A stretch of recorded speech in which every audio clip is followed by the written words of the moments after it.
Bank transactions ഒക്കെയും online ആയിട്ടുള്ളൊരു കാലം. അതുകൊണ്ട് തന്നെ ഓൺലൈൻ പണത്തട്ടിപ്പുകളെക്കുറിച്ചും നമ്മൾ എല്ലാ ദിവസവും കേൾക്കുന്നതാണ്. അപ്പോൾ വളരെ സാധാരണക്കാരായിട്ടുള്ള ആളുകൾക്ക് എങ്ങനെയാണ് ഇത്തരം തട്ടിപ്പുകളിലൊക്കെ പെടാതിരിക്കുക? ഫെഡറൽ ബാങ്ക് അത്തരം ഒരു ഇനീഷ്യേറ്റീവുമായി മുന്നോട്ട് വന്നിരിക്കുകയാണ്. Federal Bank presents twice is wise. ഇന്ന് ഈ വിഷയത്തിൽ ഈ കാര്യങ്ങളൊക്കെ നമുക്ക് വിശദമായി പറഞ്ഞു തരാൻ പറ്റിയ 2 പേരാണ് റെഡ് എഫ് എമ്മിൻ്റെ സ്റ്റുഡിയോയിൽ എനിക്കൊപ്പം ജോയിൻ ചെയ്തിട്ടുള്ളത്. ഫെഡറൽ ബാങ്കിൻ്റെ chief vigilance officer Shri Biju K, അതുപോലെ ഹൈക്കോടതിയിലെ ലീഡിംഗ് അഭിഭാഷകനായ ശ്രീ പ്രേം കാമത്ത്. അദ്ദേഹം ഒരു സൈബർ ലോ കൺസൾട്ടന്റ് കൂടിയാണ്. അപ്പോൾ 2 പേർക്കും സ്വാഗതം റെഡ് എഫ് എമ്മിലേക്ക്. നമസ്കാരം. ബിജു സാറിൽ നിന്ന് ആരംഭിക്കാം. ഡിജിറ്റൽ ട്രാൻസാക്ഷൻസ് കൂടി വരുന്ന ഈ സമയത്ത് പൊതുജനങ്ങൾക്കിടയിൽ സൈബർ ഫ്രോഡുകളെ കുറിച്ചുള്ള അവയർനെസ് ക്രിയേറ്റ് ചെയ്യുന്നതിൻ്റെ ഭാഗമായി Federal Bank twice is wise എന്നുള്ള ബാനറിൽ പല പ്രോഗ്രാംസ് ചെയ്യുന്നുണ്ട്. അതേ പ്രോഗ്രാമിൻ്റെ ഭാഗമായിട്ടാണ് ഇന്ന് റെഡ് എഫ് എമ്മിൽ ഈ പ്രോഗ്രാം ചെയ്യാൻ ഞങ്ങൾ എത്തിയിട്ടുള്ളത്. തീർച്ചയായിട്ടും. അപ്പോൾ എന്തൊക്കെ തരം തട്ടിപ്പുകളാണ് ഇപ്പോൾ ഏറ്റവും കൂടുതൽ നടക്കുന്നത് ഈ ഓൺലൈൻ ട്രാൻസാക്ഷൻ പണമിടപാടുകളിൽ? ബാങ്കിങ് റിലേറ്റഡ് ആയിട്ടുള്ള ഓൺലൈൻ ഫ്രോഡുലൻ ട്രാൻസാക്ഷൻസ് എന്ന് പറയുമ്പോൾ കുറ്റവാളികൾ പലതരത്തിലുള്ള മെത്തഡോളജീസ് ഉപയോഗിക്കാറുണ്ട്. അത് പലപ്പോഴും മാറിക്കൊണ്ടുവരിക്കും. എന്നിരുന്നാലും കോമൺ ആയിട്ട് കാണുന്ന ചില തട്ടിപ്പുകൾ ഉദാഹരണമായി പറയാം. ഫോർ എക്സാമ്പിൾ, ഒന്ന് ലോട്ടറി സ്കാം. ലോട്ടറി അടിച്ചു എന്ന് തെറ്റിദ്ധരിപ്പിച്ച് ഇടപാടുകാരിൽ നിന്നും വ്യക്തിഗതമായുള്ള വിവരങ്ങളും അതേപോലെ തന്നെ പണവും ഈടാക്കി പിന്നീട് തട്ടിപ്പ് നടത്തുന്ന ഒരു രീതിയാണ് ലോട്ടറി സ്കാം. അതേപോലെ കോമൺ ആയിട്ട് കാണുന്ന മറ്റൊരു സ്കാമാണ് KYC സ്കാം എന്ന് പറയുന്നത്. ബാങ്ക് അക്കൗണ്ടിൻ്റെ KYC അപ്ഡേറ്റ് ചെയ്യാനെന്നുള്ള വ്യാജേന പേഴ്സണൽ ഇൻഫർമേഷൻ കളക്ട് ചെയ്ത് അത് പിന്നീട് തട്ടിപ്പിന് ഉപയോഗിക്കുന്ന ഒരു രീതിയാണിത്. അതേപോലെ തന്നെ കോമൺ ആയിട്ട് കാണുന്നതാണ് ഇൻകം ടാക്സ് റീഫണ്ട് സ്കാം എന്ന് പറയുന്നത്. മറ്റ് കോമണായി കാണുന്ന ഒരു സ്കാമാണ് OLX പോലുള്ള പ്ലാറ്റ്ഫോമിൽ നമ്മളൊരു വസ്തു വിൽപ്പനയ്ക്ക് ഇടുമ്പോൾ, പോസ്റ്റ് ചെയ്യുമ്പോൾ അത് വാങ്ങാനെന്ന വ്യാജേന നമ്മളെ തിരിച്ച് കോണ്ടാക്റ്റ് ചെയ്യുകയും പിന്നീട് നമ്മളെ പ്രലോഭിപ്പിച്ച് QR കോഡോ അല്ലെങ്കിൽ അതേപോലെ ഒരു കളക്ട് റിക്വസ്റ്റ് വഴിയോ നമ്മളിൽ നിന്ന് തന്നെ പണം തട്ടിയെടുക്കാനായിട്ട് ശ്രമിക്കുകയും ചെയ്യുന്ന ഒരു മെത്തഡോളജിയാണിത്. ഇതെല്ലാം വളരെ കോമൺ ആയിട്ട് ഇപ്പോൾ കാണുന്ന തട്ടിപ്പ് രീതികളാണ്. തീർച്ചയായിട്ടും. അപ്പോൾ സ്വാഭാവികമായും ഇത്തരം ഒരു തട്ടിപ്പും കാര്യങ്ങളൊക്കെ ഉണ്ടാവുമ്പോൾ അത് നിയമപരമായി റിപ്പോർട്ട് ചെയ്ത് എത്തുന്നത് താങ്കളുടെയൊക്കെ അടുത്തായിരിക്കും. അപ്പോൾ ഇപ്പോൾ ബിജു സാറ് പറഞ്ഞതിൽ നിന്ന് ഇപ്പോഴത്തെ ഒരു സമയത്ത് ഏറ്റവും ട്രെൻഡിങ് ആയി നിൽക്കുന്ന ഓൺലൈൻ തട്ടിപ്പുകൾ ഏതൊക്കെയാണ്? KYC fraud, of course. ഇദ്ദേഹം പറഞ്ഞ പോലെ ഇറ്റ്സ് വെരി റാമ്പന്റ്. അധികമായി കാണപ്പെടുന്ന ഫ്രോഡ്സിൽ ഒന്നാണ് KYC ഫ്രോഡ്സ്. രണ്ടാമത്തെ pretending to be a army officer or an police officer. ആൾക്കാരുടെ കോൺഫിഡൻസ് ഒന്ന് ഗെയിൻ ചെയ്യാൻ വേണ്ടിയുള്ള ആദ്യത്തെ ശ്രമമായിരിക്കും. അതിനുശേഷം they could lead you to divulging your bank details or password details or KYC details or credit card details etcetera. അതിനുശേഷമാണ് തട്ടിപ്പ് perpetrate ചെയ്യുന്നത്. So this is the one of the most prevalent apart from the loan app also frauds. ഇതാണ് ഇപ്പോൾ trending ആയിട്ട് എൻ്റെ അഭിപ്രായത്തിൽ.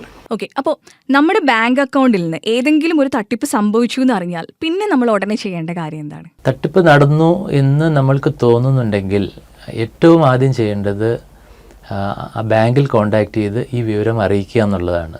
അത് ഏറ്റവും പെട്ടെന്ന് ചെയ്യാൻ സാധിച്ചാൽ അത്രയും നല്ലത്. ബാങ്കിൽ ഇൻഫോം ചെയ്തതിന് ശേഷം അടുത്തതായി ചെയ്യേണ്ടത് നിയമപരമായി നഷ്ടപ്പെട്ട തുക തിരിച്ചു കിട്ടുന്നതിനായി സൈബർ ഫ്രോഡ് റിപ്പോർട്ട് ചെയ്യണം. അതിനായി കേന്ദ്ര സർക്കാർ ടോൾ ഫ്രീ നമ്പറായിട്ടുള്ള ഒരു സർവീസ് സ്റ്റാർട്ട് ചെയ്തിട്ടുണ്ട്. 1930 എന്ന നമ്പറിൽ വിളിച്ച് നമ്മുടെ വീടുകളിൽ ഇരുന്ന് തന്നെ നമ്മൾക്ക് ആ സൈബർ ഫ്രോഡ് റിപ്പോർട്ട് ചെയ്യാൻ സാധിക്കും. അതല്ല എന്നുണ്ടെങ്കിൽ അതേപോലെ തന്നെ www.cybercrime.gov.in എന്ന പോർട്ടൽ വഴിയും കംപ്ലയിൻറ്റ് വീട്ടിലിരുന്ന് തന്നെ രജിസ്റ്റർ ചെയ്യാവുന്നതാണ്. ഇതുകൂടാതെ അടുത്തുള്ള പോലീസ് സ്റ്റേഷനിൽ പോയും കംപ്ലയിൻറ്റ് ചെയ്യാൻ സാധിക്കും.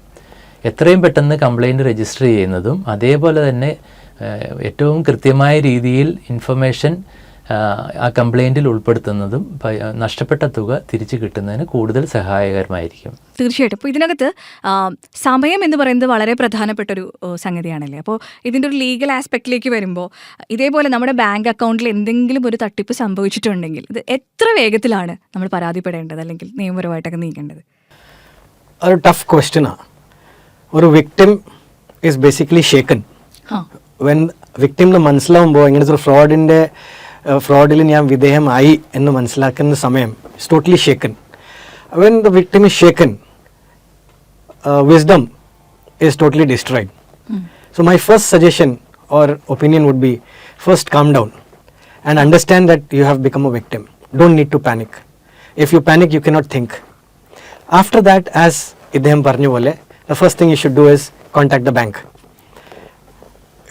ഈ രണ്ട് ആസ്പെക്ട്സ് കൂടാതെ ഒരു മൂന്നാമത്തെ ആസ്പെക്ട് കൂടി ഉണ്ട്. ഓൺലൈനിൽ തന്നെ cybercrime.gov.in എന്നൊരു സൈറ്റിൽ പോയാൽ you can register your complaint immediately on it. That complaint will be automatically direct to the concerned police station. അതിന് ശേഷമുള്ള നിയമ നടപടി പോലീസുകാരും എൻഫോഴ്സ്മെൻറ്റും നോക്കിക്കോളും. എനിക്കിനി ചോദിക്കാനുള്ളത് ബിജു സാറിൻ്റെ അടുത്താണ്. ഒരാൾക്ക് അദ്ദേഹത്തിൻ്റെ അക്കൗണ്ടിലെ പണം അദ്ദേഹത്തിൻ്റെ അറിവില്ലാതെ പിൻവലിക്കാൻ സാധിക്കുന്നത് എങ്ങനെയാണ്? നമ്മൾക്ക് ഡിജിറ്റൽ ട്രാൻസാക്ഷൻ നടത്താൻ ഉപയോഗിക്കുന്ന നമ്മളുടെ ഇൻ്റർനെറ്റ് ബാങ്കിങ്ങിൻ്റെ യൂസർ നെയിം പാസ്വേഡ്, അതല്ലെങ്കിൽ മൊബൈൽ ബാങ്കിങ്ങിന് ഉപയോഗിക്കുന്ന പിൻ, അതുമല്ലെങ്കിൽ നമ്മളുടെ കാർഡ് ഡീറ്റെയിൽസ്, അതായത് കാർഡിൻ്റെ നമ്പറും അതിൻ്റെ പിന്നും ഉൾപ്പെടെയുള്ള കാര്യങ്ങൾ, അതേപോലെ UPI ആപ്പിന് വേണ്ടിയിട്ടുള്ള പിന്ന്, നമ്മൾക്ക് നമ്മളുടെ ബാങ്കിൽ നിന്നും ആ ഒരു പർട്ടിക്കുലർ ട്രാൻസാക്ഷന് വേണ്ടി മാത്രം തരുന്ന OTP, ഈ വക രഹസ്യ സ്വഭാവമുള്ള ഇൻഫർമേഷൻ അത് തട്ടിപ്പുകാർക്ക് ലഭ്യമായാൽ അവർക്ക് നമ്മളറിയാതെ തന്നെ അനധികൃതമായി നമ്മളുടെ അക്കൗണ്ടിൽ ട്രാൻസാക്ഷൻ നടത്താൻ സാധിക്കും. അപ്പോൾ ഓൺലൈൻ ട്രാൻസാക്ഷൻസിന് OTP നിർബന്ധമാണോ? ഓൺലൈൻ ട്രാൻസാക്ഷന്, ഡൊമസ്റ്റിക് ട്രാൻസാക്ഷന് OTP നിർബന്ധമാണ്. അതായത് ഇന്ത്യയിൽ നടക്കുന്ന ഒരു ട്രാൻസാക്ഷൻ ആണെങ്കിൽ അതിന് OTP നിർബന്ധമാണ്. ഇൻ്റർനാഷണൽ ട്രാൻസാക്ഷന് OTP നിർബന്ധമല്ല. അതേസമയം തന്നെ ഇപ്പോൾ ഓരോ കസ്റ്റമർക്കും അവരവരുടെ താല്പര്യമനുസരിച്ച് ഒരു ഇൻ്റർനാഷണൽ ട്രാൻസാക്ഷനോ അതല്ലെങ്കിൽ ഒരു POSൽ കാർഡ് ഉപയോഗിക്കാനായിട്ടോ അതുമല്ലെങ്കിൽ ഒരു ATMൽ കാർഡ് ഉപയോഗിക്കാനായിട്ടോ ഉള്ള ഫെസിലിറ്റി ആവശ്യമുള്ളപ്പോൾ മാത്രം ഓൺ ചെയ്യാനും ആ ട്രാൻസാക്ഷൻ കഴിയുമ്പോൾ അത് ഓഫ് ചെയ്യാനും ഉള്ള സൗകര്യങ്ങൾ എല്ലാ ബാങ്കുകളിലും RBIയുടെ നിർദ്ദേശാനുസരണം കൊടുക്കുന്നുണ്ട്. അതേപോലെ തന്നെ ഈ പറഞ്ഞ ട്രാൻസാക്ഷന് വേണ്ടിയിട്ട് ഓരോ കസ്റ്റമർക്കും അവരവരുടെ ആവശ്യത്തിനനുസരിച്ചുള്ള ഒരു ലിമിറ്റ് സെറ്റ് ചെയ്യാനും ഉള്ള ഫെസിലിറ്റി ഇന്ന് നമുക്ക് അവൈലബിൾ ആണ്. ഈ ഫെസിലിറ്റീസ് ഉപയോഗിച്ച് നമ്മൾക്ക് ഒരു ഫ്രോഡുലന്റ് ട്രാൻസാക്ഷൻസ് മാക്സിമം നമുക്ക് പ്രിവെൻറ്റ് ചെയ്യാൻ സാധിക്കും.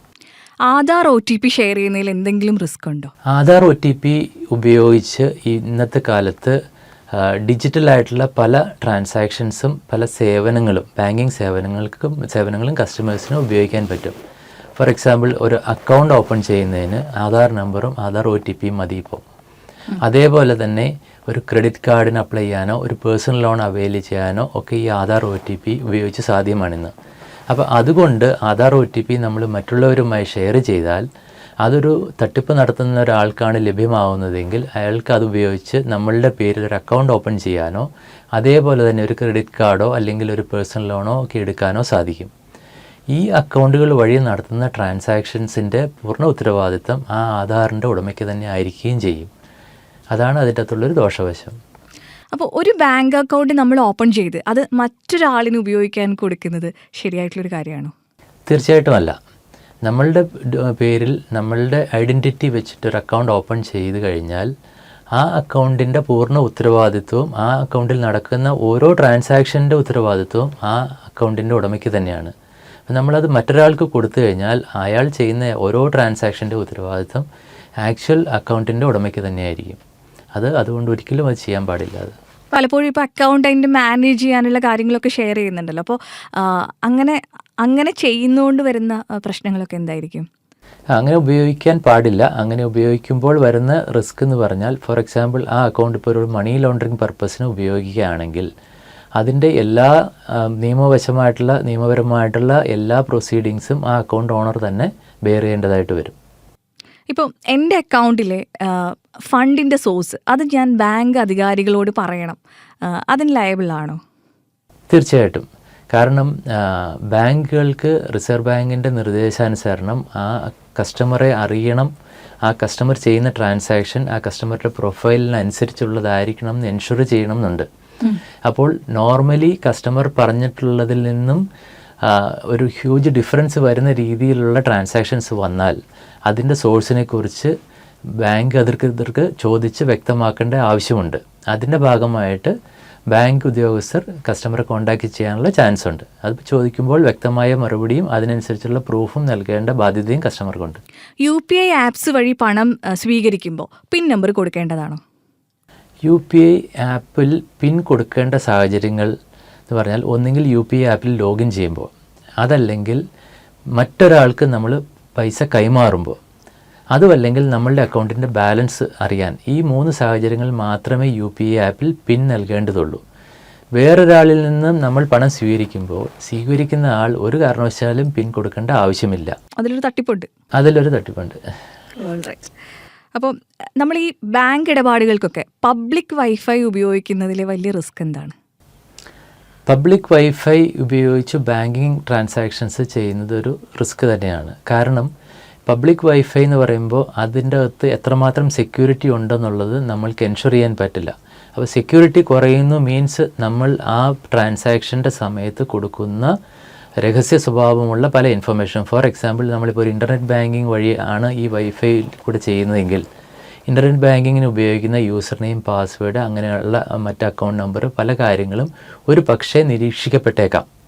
അപ്പോൾ അത് പിന്നീട് കുറ്റവാളികളുടെ കയ്യിൽ കിട്ടിയാൽ അത് മിസ്യൂസ് ചെയ്യപ്പെടാനും നമ്മളുടെ അക്കൗണ്ടിൽ അനധികൃതമായിട്ടുള്ള ട്രാൻസാക്ഷൻസ് നടക്കാനുമുള്ള ചാൻസുകൾ ഉണ്ട്. അപ്പോൾ അതുകൊണ്ട് ഫിനാൻഷ്യൽ ട്രാൻസാക്ഷൻസ് ചെയ്യുമ്പോൾ പബ്ലിക് വൈഫൈ ഉപയോഗിക്കാതിരിക്കുന്നതാണ് ഉത്തമം. തീർച്ചയായിട്ടും. അപ്പോൾ ഈ കാര്യങ്ങളൊക്കെ നമ്മൾ കരുതിയിരിക്കുക.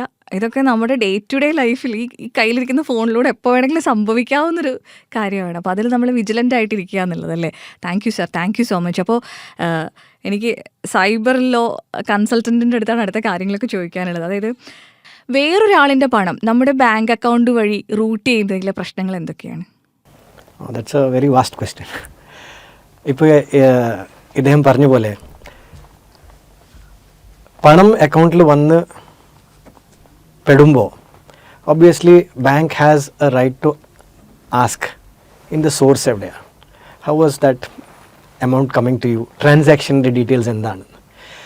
ആ സമയത്ത് ഇഫ് അക്കൗണ്ട് ഹോൾഡർ കാര്യമായിട്ട് ഒരു എക്സ്പ്ലനേഷനോ ഒരു ലെജിറ്റിമേറ്റ് എക്സ്പ്ലനേഷനും തരാൻ പറ്റാത്തൊരവസ്ഥ വരുമ്പോൾ it could be escalated to a complaint or police complaint to enquire about the source of the account. ആ രീതിയിൽ if it is brought out that ആ പണം വന്ന source is not legitimate, chances of legal recourse and legal escalation is very high, which could be serious.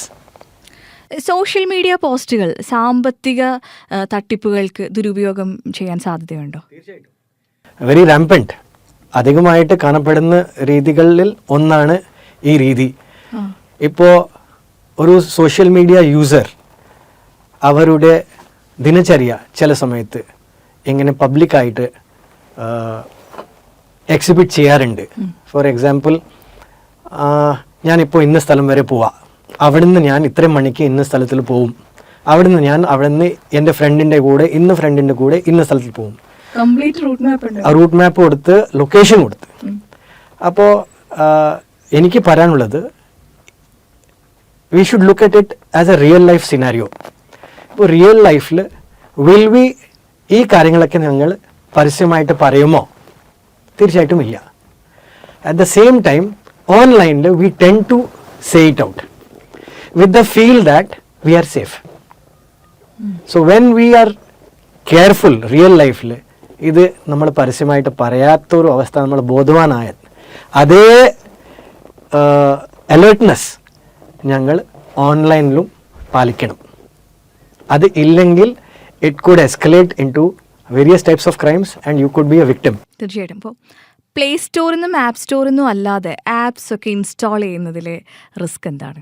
ഈയിടെ ഒരു ലേഖനത്തിൽ ഞാൻ മനസ്സിലാക്കിയത്, ചില ഫോണുകൾ ഫാക്ടറിയിൽ നിന്ന് വരുന്ന സമയത്ത് തന്നെ have been inflicted or infected with spyware. Spyware എന്ന് പറയുന്ന ഒരു സംഭവം ഓർ മാൽവെയർ എന്ന് പറയുന്ന സംഭവം, they are softwares which can be used to gather information from your device, usage etcetera എല്ലാത്തിങ്. ഈ ഒരു അവസ്ഥ ഫാക്ടറിയിൽ നിന്ന് വരുന്ന ഫോണിൽ തന്നെ കാണപ്പെടുന്നുണ്ട്. അപ്പോൾ അങ്ങനത്തെ ഒരു അവസ്ഥയിൽ if you go and say the other flip side ഇപ്പോൾ താങ്കൾ ചോദിച്ച പോലെ it is highly risky. So play store is having their own process for accepting an app on their Play Store. ആ ഒരു സ്ട്രിഞ്ചൻറ്റ് ഒരു പ്രോസസ്സ് ഇല്ലാത്തൊരു സ്ഥലത്തിൽ നമ്മൾ ഡൗൺലോഡ് ചെയ്താൽ അതിൻ്റെ സകല റിസ്ക്കും നമ്മൾക്ക് അനുഭവിക്കേണ്ടി വരും. So it is always advised that we should avoid taking or downloading any app from without the authentic site of the Play Store or the other location from where you are normally expected to download it. തീർച്ചയായിട്ടും instant loan provide ചെയ്യുന്ന applications install ചെയ്യുമെന്ന് പറഞ്ഞിട്ടുള്ള messages നമുക്ക് SMS-ലും വാട്സാപ്പിലും ഒക്കെ എപ്പോഴും വരുന്നതാണ്. അപ്പോൾ ഇത്തരം ലോൺ ആപ്സ് ഇൻസ്റ്റാൾ ചെയ്യുന്നതും അത് എത്രത്തോളം റിസ്കി ആയിട്ടുള്ള കാര്യമാണ്? Highly risky, extremely risky.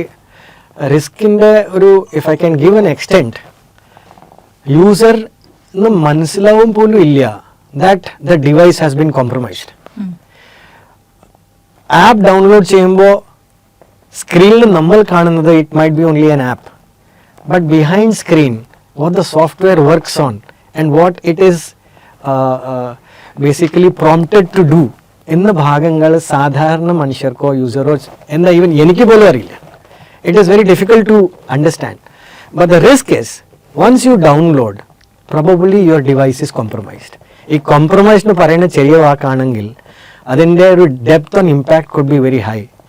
Compromise എന്ന് പറയുമ്പോൾ ഈ ആപ്പ് കൺട്രോൾ ചെയ്യുന്ന ആൾ അല്ലെങ്കിൽ perpetrator of that can probably see through all that you do from your device. അപ്പോൾ ചുരുക്കം പറഞ്ഞാൽ we are basically bringing in to public whatever we need to keep private by downloading the app. കാരണം device is just like our self. It is an extended part of our self. അപ്പോൾ ആ download ചെയ്യുന്ന app വെച്ച് we completely make ourselves vulnerable to various crimes. So it's highly risky. എന്താണ് digital arrest? It's a very interesting terminology. ആ terminology explanation എന്ന് പറയുമ്പോൾ it is more simple. ഇപ്പോഴത്തെ പുതിയ ട്രെൻഡ് ഓഫ് പെർപെട്രേറ്റിംഗ് ക്രൈമിൽ people might call you and make you aware അവർ ഒന്നെങ്കിൽ army ഓഫീസേഴ്സാണ് അല്ലെങ്കിൽ ലോ എൻഫോഴ്സ്മെൻറ്റ് ഓഫീസേഴ്സാണ് എന്നൊക്കെ രീതിയിൽ ആൻഡ് നിങ്ങളായിട്ട് എൻഗേജ് ചെയ്യും to make you feel that you have perpetrated some illegal act. അപ്പോൾ നിങ്ങളെ പേടിപ്പിച്ച ശേഷം they will try to extract money from you or extract vital information from you. It could be either ways. Both ways you are the loser. So with that aspect, they basically arrest you digitally. Enna reediyil maybe from your account, maybe your personal informations, adellam അവർ seize ചെയ്യും. So this is the concept which is now prevalent. തീർച്ചയായിട്ടും. അപ്പോൾ federal ബാങ്കിൻ്റെ campaign പറയുന്ന പോലെ twice is vice. നമ്മൾ എന്ത് തരത്തിലുള്ള ഓൺലൈൻ ട്രാൻസാക്ഷൻസ് ചെയ്യുന്നൊരു സമയത്തും രണ്ടു വട്ടം ആലോചിക്കുക. ഇതേപോലെ സസ്പീഷ്യസ് ആണെന്ന് തോന്നുന്ന കോൾസോ മെസ്സേജസോ ഇപ്പോൾ ലിങ്ക് ആണല്ലോ എല്ലാം.